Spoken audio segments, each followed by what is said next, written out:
دولت مندوں کی سہولت کاری کے لیے بنایا گیا دیت کا قانون کب اور کس طرح نافذ ہوا؟ دیت کے قانون کے تحت قاتل چھوٹ جاتے ہیں، اس کے ذمہ دار 2 افراد کون؟ کس حکومت نے عدالتی ڈکٹیشن لینے سے انکار کر دیا تھا؟ ہنگامہ خیز کالم۔ اگر آپ کے پاس کوئی بڑی اور مہنگی گاڑی ہے تو اس کے ڈیش بورڈ میں 2-4 کروڑ لے کر جیسے چاہیں ڈرائیونگ کریں، راہگیروں کو کچل کر مار ڈالیں، آپ سے کوئی باس پرس نہیں ہوگی۔ قتل خطا کی اس واردات میں دیت ادا کر کے آپ آزاد ہو جائیں گے۔ محمد بلال غوری نے اپنے کالم میں لکھا ہے کہ یقین نہیں آتا تو ضابطہ فوجداری قوانین یعنی پاکستان پینل کوڈ کی دفعہ 299 سے لے کر 338 تک کا مطالعہ کر لیں یا پھر شاہ رخ جتوئی کیس سے نتاشا اقبال کیس کو دیکھ لیں۔ اگرچہ اسلامی قوانین کے نام پر پاکستان کی معکوس ترقی کا صحرا جنرل ضیاء الحق کے سر جاتا ہے، مگر دولت مندوں کی سہولت کاری کے لیے بنایا گیا دیت کا یہ قانون جس کے تحت قاتل چھوٹ جاتے ہیں، اس کے ذمہ دار 2 افراد ہیں، سابق چیف جسٹس افضل اللہ اور سابق وزیر اعظم نواز شریف۔ دیت، قصاص، عفو اور تعزیر جیسی عرب اصلاحات کی آڑ میں نئے قوانین بنانے کا تصور تو جنرل ضیاء الحق کے دور میں ہی سامنے آیا، مگر اس پر عمل درآمد کی نوبت بعد میں آئی۔ جماعت اسلامی کے رہنما محمد اسماعیل قریشی نے وفاقی شرعی عدالت سے رجوع کیا تو ان کی درخواست پر ضابطہ فوجداری کی 300 دفعات کو غیر اسلامی قرار دے دیا گیا اور حکومت کو ہدایت کی گئی کہ ان کی جگہ دیت اور قصاص کے اسلامی قوانین کا نفاذ کیا جائے۔ چیف جسٹس محمد حلیم کی ریٹائرمنٹ کے بعد جسٹس افضل چیف جسٹس بن چکے تھے، جو ضیاء الحق کی طرح قدامت پسندانہ خیالات اور سوچ کے حامل تھے۔ انہوں نے وفاقی شرعی عدالت کے اس فیصلے کو ٹھیک گردانتے ہوئے بے نظیر بھٹو صاحبہ کی حکومت پر دباؤ ڈالا کہ فیصلے پر عمل درآمد کیا جائے۔ پیپلز پارٹی کی حکومت نے ڈکٹیشن لینے سے انکار کر دیا، مگر جب ان کی حکومت برطرف ہونے کے بعد غلام مصطفیٰ جتوئی کی سربراہی میں نگراں حکومت بنی تو یہ دباؤ برداشت کرنا دشوار ہو گیا۔ یوں 5 ستمبر 1990 کو قصاص اور دیت کے حوالے سے آرڈیننس جاری کر دیا گیا۔ اس کے بعد مسلسل 7 سال تک حکومتیں یک کے بعد دیگر آرڈیننس جاری کرتی رہیں، مگر پارلیمنٹ سے توثیق نہ ہونے کے سبب قوانین میں تبدیلی نہ کی جا سکی۔ آخرکار یہ قانون سازی میاں نواز شریف کے حصے میں آئی۔ فروری 1997 میں انہوں نے دوسری بار بطور وزیر اعظم حلف اٹھایا اور اپریل 1997 میں criminal law amendment act 1997 parliament سے منظور ہونے کے بعد قانون بن گیا۔ اس ترمیمی بل کے تحت ضابطۂ فوجداری میں 299 سے 338 تک نئی دفعات شامل کر کے ضابطۂ فوجداری کو مشرف با اسلام کرنے کی کوشش کی گئی۔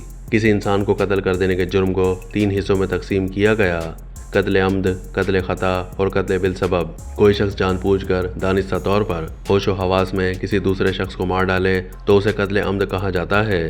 اگر کوئی شخص کسی کے ہاتھوں قتل ہو جائے مگر اس کی نیت شامل نہ ہو تو PPC کی دفعہ 318 کے تحت اسے قتل خطا قرار دیا جاتا ہے۔ باقاعدہ مثال دے کر بتایا گیا ہے کہ ایک شخص ہرن کا نشانہ لیتا ہے لیکن گولی پاس کھڑے شخص کو لگ جاتی ہے تو یہ قتل خطا ہوگا۔ اسی طرح تیسری صورت قتل بالسبب کی ہے، مثلا جھگڑا ہونے پر کسی شخص کو مکہ مارا، جان سے مارنے کی نیت نہیں تھی مگر وہ شخص مر گیا، کہیں کھدائی ہوئی، گڑھا کھودا گیا، کوئی شخص اس میں گر کر مر گیا تو ایسی صورت میں ضابطۂ فوجداری کی دفعہ 321 کے تحت قتل بالسبب کا اطلاق ہوگا۔ غیر محتاط، غیر ذمہ دارانہ اور تیز ڈرائیونگ کے باعث کوئی شخص آپ کی گاڑی سے ٹکرا کر مر جائے تو ایسی صورتحال میں ضابطۂ فوجداری کی دفعہ 320 کے تحت قتل بالسبب کا مقدمہ درج ہوگا۔ بلال غوری کے بقول میاں نواز شریف کے دوسرے دور حکومت میں بنائے گئے ان قوانین کے تحت قاتلوں کے لیے 2 طرح کی گنجائش نکالی گئی ہے۔